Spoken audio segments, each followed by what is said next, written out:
there is no Yoruba, Igbo, or Hausa when it comes to suffering, but many did not believe Obi's lawyer.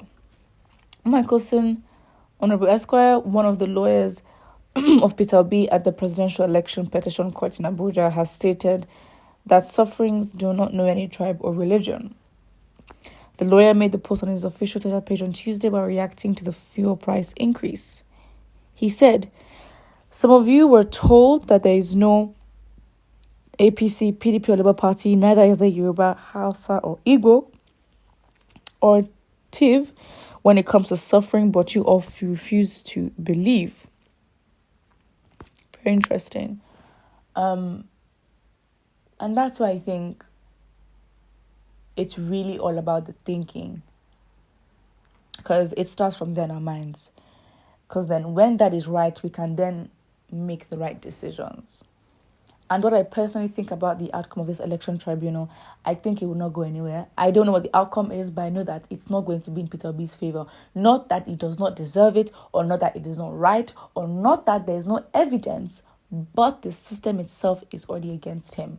You cannot, it's like there's already rules of how these people want to play, and you step in and you think you alone can just change everything. It doesn't work like that. When you understand how powerful a system is, not just any system, but a system, whether good or bad, that's your opinion, but a system that has been functioning, expanding, and growing for decades, mate, let us be realistic. So that's why I think on that.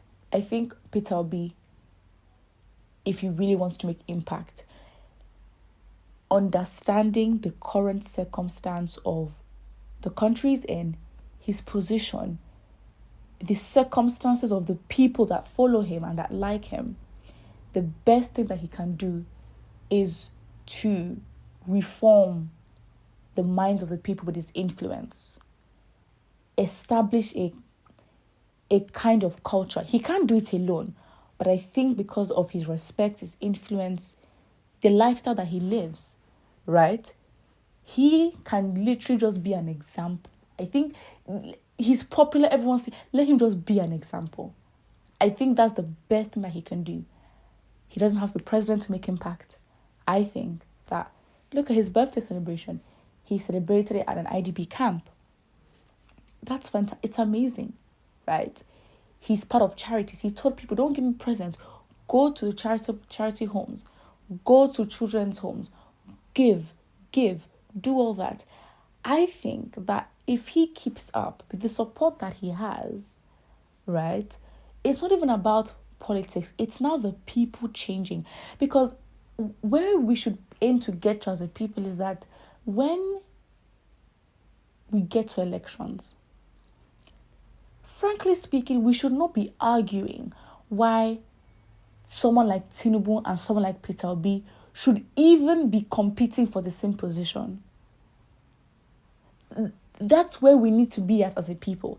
It is okay to disagree, but let's disagree at least on competence, right?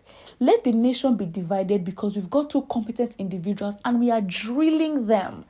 Let us get to a thinking where it is a recruitment process because we are thinking of what is best for us, because our values as a people, right, and the way we act, it is already in a place where we're not just show-offs, we're not just selfish, hyper-independent, opportunistic people, because these kind of attributes bring out the worst. We hear the bad stories, and you have people in key positions influencing one another in schools, in healthcare, in different things.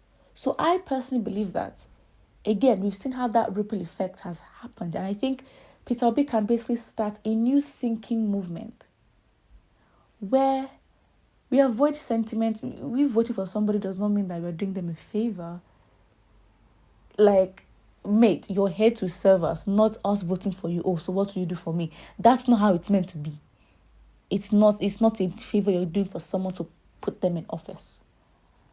So I think the best you can do is to be an example. Because the powerful thing, the power's in the people. And if the people change the way they think, their actions, it would naturally reflect in our government. It will take time, but that is basically the end result that, to be fair, let's be honest, we should be trying to achieve. Simple. Let's look at the comment section.